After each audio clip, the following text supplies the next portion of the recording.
유방에 대한 모든 것 우리 동네 유방 이야기. 우유TV. 와.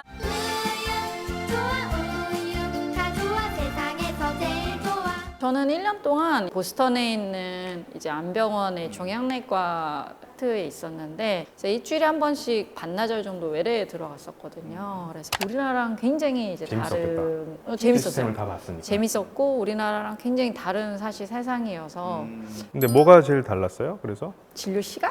진료 시간이 얼마나 됐어요? 그래서 거기는 처음 온 환자분은 1시간 예약을 잡고 진짜로 1시간을 봐요. 진료실을 보통 오피스라 그러잖아요. 아, 그죠? 네네. 그 오피스에서 1시간을 같이 본다고요? 거의 1시간이 있는 것 같아요. 1시간 동안 무슨 얘기를 할까요, 그러면? 그래서 저도 그게 궁금했거든요. 이제 소문으로만 들었단 말이에요. 미국은 1시간 동안 진료를 본대더라. 1시간 동안 도대체 무슨 얘기를 할까 하는데 일단은 아이스 브레이킹 시간 한 5분 정도 있어요. 그치. 그쵸. 예, 스몰 그런 토크부터 시작을 스몰 하고, 토크를 좀 하고 그다음에 환자에 대해서 굉장히 철저하게 알게 돼요. 이 환자분이 어떤 분들이랑 같이 살고 가족들, 백그라운드나, 네. 그다음에 돌봐줄 수 있는 그런 시스템이 아, 어떻게 되어 그렇죠. 있는지, 중요하죠. 그다음에 어떤 일을 하는지. 성격을 또 알게 될 수도 있고 같고 네네네. 캐릭터를. 그래서 굉장히 이제 깊이 있게 사람을 알게 되는 것이고 가족력이라든지 이런 것도 다 이제 일일이 다 체크하고 이런 과정들이 있고 근데 이제 1시간을 보는데 자주 보지는 않아요. 예를 들면은 바로 수술하고 항암을 해야 될 뿐이면요. 거의 항암 거의 끝낼 때 좀 봐요. 그 다음에는요. 그러니까 이제 방문하는 빈도는 많지는 않지만 네. 한 번 볼 때 굉장히 오래 본다. 네. 그러니까 모든 경우의 수에 대해서 다 자세히 설명을 하는 수밖에 없는 거예요. 그러니까 다 얘기를 다 해놓고 네. 이 방향으로 가든 저 방향으로 가든 그 중에 하나가 될 거다라는 가능성까지. 그래서 그걸 추후에 이제 전화라든지 이메일 이런 걸로 이제 전달을 하고 그런 전화, 이메일 이런 거로 하는 진료가 합법이고 그러니까 만나는 빈도는 적을지라도 이제 그런 진료들이 좀 가능하죠. 근데 저는 사실 거꾸로 인상적이었던 게 면담이나 설명은 긴데 네. 그 엄청나게 빠른 퇴원 속도에 아, 선생님은 또 수술 파트 있으니까 그거를 이거 깜짝 놀라실 텐데 복부 제거는 언제 퇴원할 것 같아요? 수술하고 네. 다 다음 날. 다음 날 퇴원합니다. 진짜요? 네, 다음 아, 날. 다음 날에는 우리는 아예 걷지도 못하게 하잖아요. 바로 걷습니다. 미국 사람들 배가 크니까 별로 땡기지도 않고요. 그 다음에 여기에다 그 신경 마취를 다 해서 네. 통증도 줄이고 사실 배가 별로 그렇게 아프지가 않잖아요. 그래서 그렇게 피고 네. 그 다음에 통증 조절도 그렇게 그냥 해버리고 네. 혈관은 조금 한 개일 거를 이제 두 개 하나씩 더 이어가지고 조금 보강을 더 하고 그리고 다음 날 나갑니다. 그래서 우리가 그거를 이제 그러니까 아웃페이션 베이스 서저리라 그러더라고요. 우리 외래 수술인 거예요. 1박 2일이네요? 1박 2일인 거죠. 배 복부 재건이. 아 근데 보형물도 그렇더라고요. 보형물은 뭐 더 빠르겠죠, 사실. 예, 그래서 도플러 플랫 모니터링을 꼭 해야 된다. 네. 혈관이 잘 통하는지 안 네. 통하는지. 그럼 거기는 미국은 이제 심어 놓는 게 있어요. 앱으로 이렇게 보고 이럴 수 있거든요. 의사들이 자기 환자들 앱으로 이렇게 보고 있는 거죠. 그래서 보고 있다면 문제 있으면 이제 오라 그러고 막 이렇게 하는데 근데 그 문제 있는지를 이렇게 뭐 알림이 있어요? 가죠. 보고 볼 수 있죠. 되게 그래서 괜찮네. 근데 이제 그게 다 근데 솔직히 뭐 돈이죠. 다 돈입니다. 그러니까 비용을 줄이기 위해서 빨리 퇴원시키는 거고 또 그런데 하지만 그걸 또 백업하기 위한 여러 가지 장치들이 걸어가는데 그건 또 굉장히 비싼 비용이고 그래서 이게 뭐 장단이 있는 것 같고 사실 우리가 1년 정도 있으면 여행자 보험 같은 걸로 거기서 살잖아요. 그렇죠. 저희 딸아이가 의자에 발을 찧어가지고 엑스레이 한 장 찍었는데 500불 나오더라고요. 아 엑스레이 착 찍었는데 500불이면 얼마죠? 지금 환율로 75만 원이죠. 예. 진짜? 예. 그러니까 만만치는 않고 보험이 어떤 보험을 갖고 있느냐에 따라서 굉장히 시스템과 케어가 다르고 아침에 컨퍼런스를 할 때 그런 걸 해요. 아, 오늘 이 환자는 어떤 보험을 갖고 있다. 그래서 우리가 재료를 이렇게 쓸 거다. 그러니까 이제 좀 싼 보험을 갖고 있으면 조금 싼 재료를 바탕으로 한 뭐 케어를 그렇게 하게 되는 해야겠죠. 거고 왜냐면 안 그러면 좋은 환자가 보험을 그걸 낼 갖고 수가 있으면 없으니까. 조금 이제 고급화된 그런 재료들과 이런 것들까지 이제 들어가는 그러니까 굉장히 자본주의적인 아유, 나라죠. 사실 찐 자본주의죠, 그러니까. 미국. 근데 그게 이제 장단이 있는 것 같고요. 돈이 있는 분들한테는 굉장히 퀄리티 높은 진료를 받을 수 있겠지만 그렇지 못한 분들은 저는 이제 멕시코 국경이니까 아, 더 어렵네요. 예, 담을 넘다가 이제 불법 입국하시고 이런 분들이 넘다가 벽에 떨어져서 팔이 부러지고 손가락이 부러지는 경우가 많은데 그걸 이제 봐주기는 해요. 봐주기는 하는데 이제 굉장히 이제 기본적인 처치 위주로 하는 거죠. 이게 뭐 그냥 뭐 대주는 정도로 하거나. 네. 제가 봤던 장점 중에 또 하나는 좀 신약 접근성이 확실히 좋아요. 아, 약이 먼저 풀린다. 약이 이제 FDA 승인만 나면은 거의 바로 그냥 쓸 수가 있고 FDA 승인이 나면 거의 보험회사들에서 많이들 그래도 해주는 것 같아요.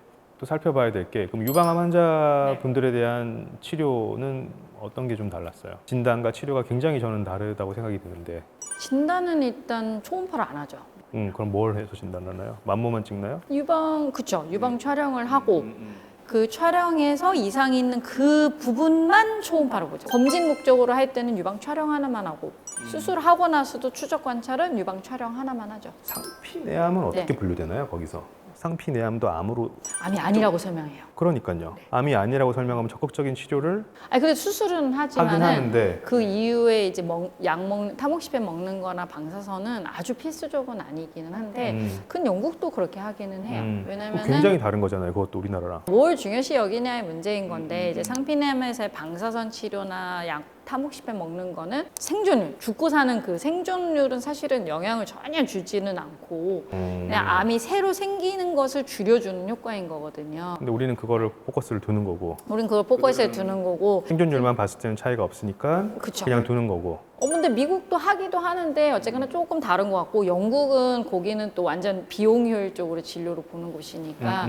이제 그렇게만 봤을 땐 생존율에 전혀 영향을 주지 않는다면 전혀 할 이유가 없다고 보는 것인 거죠. 그것도 있잖아요. 다 양측이잖아요. 네. 그건 어떻게 생각하세요? 멀쩡한 가슴도 그냥 다 떼잖아요. 예. 하나에서 뭐 생기면 다 양측 다 떼고 양측 다 제거. 부분 절제랑 전 절제의 비율도 좀 궁금하네요. 그냥 저는 다 떼버리는 것 같은 느낌인데 꼭 그렇지는 않아요? 이제 계셨던 곳이 또 성형외과라 좀 더 그러실 것 같긴 한데 다 그렇지는 않긴 하는데 제가 있었던 곳은 양측을 해달라고 하면은 일단은 한 번은 설득하는 것 같아요. 하나만 해도 된다. 굳이 과한 치료다. 네. 한 번은 얘기하는 것 같지만은 미국 의료의 그런 분위기 자체는 조금 환자가 원하는 대로 좀 보험이 되는 한에서는 환자 원하는 대로 해주자. 두 쪽을 다 그냥 이제 수술을 하고 재건을 하는 게 각자의 보험들에서 전혀 문제 없이 커버가 된다는 거잖아요. 커버가 되니까 뭐 그럼 합시다. 약간 이렇게 되는 것인 것 같아요. 그다음에 또 그거는 그럼 추후에 환자를 언제까지 볼 것인가? 추적 관찰. 추적 관찰. 그것도 굉장히 다르지 않아요? 일단은 정말 자주 안 봐요. 그러니까 검사도 거의 안 하시는 것 같은데. 일단 1년에 한 번을 보고 제가 같이 일했던 선생님은 타목시펜을 5년 먹는다고 치면 시작할 때 한 번, 5년 끝날 때 한 번.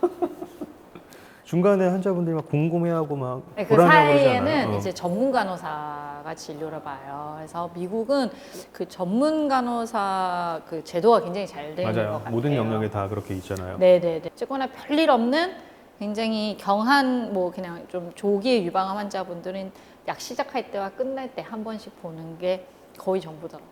또 미국의 땅덩어리가 넓은 것도 사실은 영향이 있죠. 있죠.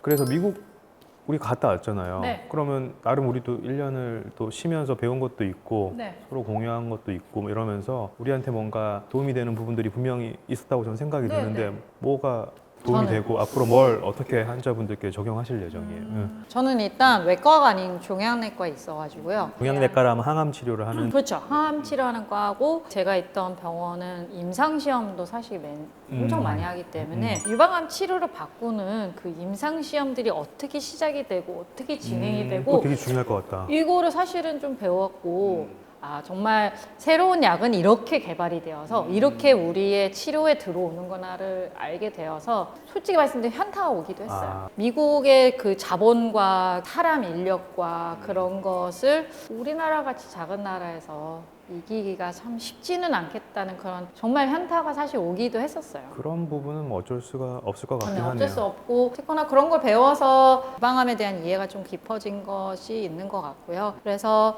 정말 환자분들의 삶의 질과 이제 치료를 바꿀 수 있는 연구는 어떻게 하면 좋겠다라는 조금 더 깊이가 생겼다고 해야 되나? 개인적으로 저도 이제 배워온 게 있잖아요. 뭘 배우셨나요? 그러니까 이제 사실은 일단 제일 처음 거는 저렇게 체격이 큰 환자분들을 저렇게 효율적으로 잘 수술을 할 수 있다.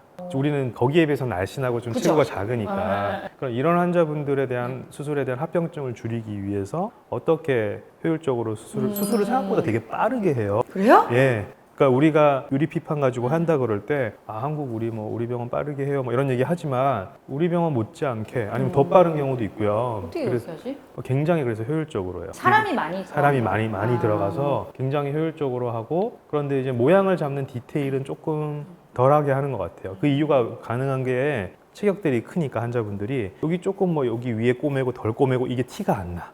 그냥 집어넣기만 하면 대충 가슴 모양이 비슷하게 나와요.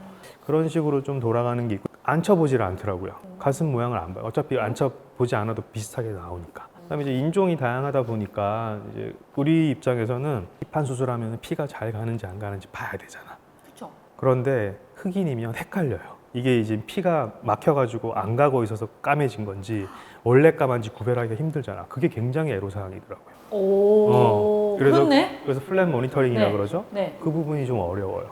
그래서 그런 기구들이 나온 거야. 이 혈관 안에 임플란터블 도플러라 그래서 그런 네. 걸 심어놓고 소리를 들어서 우리가 모니터하고 그런 게 비싼 고가의 장비들이지만 그런 게 그래서 또 있는 것도 있고 그건 좀 그러니까 이제 생각지 다양한 못했네. 인종과 다양한 사람들을 수술하니까 네. 이 사람들도 이제 거기에 대한 또 전략들이 조금씩은 다 있는 것 같고 그 다음에 말씀하신 대로 그런 신약 상처나 이제 수술하는 과정에서의 그런 새로운 제품들이나 네. 이런 것들이 굉장히 빠르게 돌아가고 있으니까 그런 부분에서 제가 본 것들 중에 이런 거는 좀 한국에서 해보고 싶다 이런 것들도 있었고 그 중에 하나가 대표적으로 이제 이 가슴 안에 국소 약물 전달 그러니까 항생제가 우리가 이제 정맥으로 들어가잖아요. 아니면 먹거나 그렇게 들어가잖아요. 그럼 유방에 이 혈류가 좀 떨어지잖아. 우리가 유방 전절제 수술을 하면 여기가 비실비실 거리잖아요. 여기에 잘 안 갈 수도 있으니까 네. 여기 이제 직접 전달을 하는 거죠.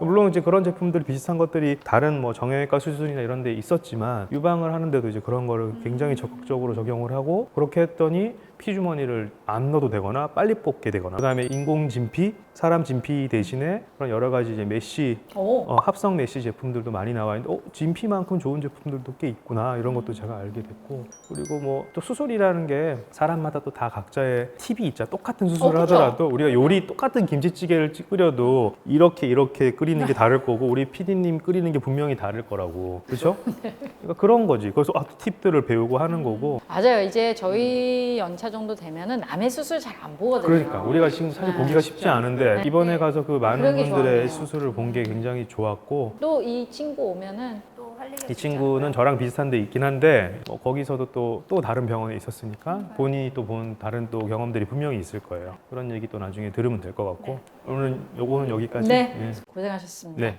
우유TV였습니다. 네.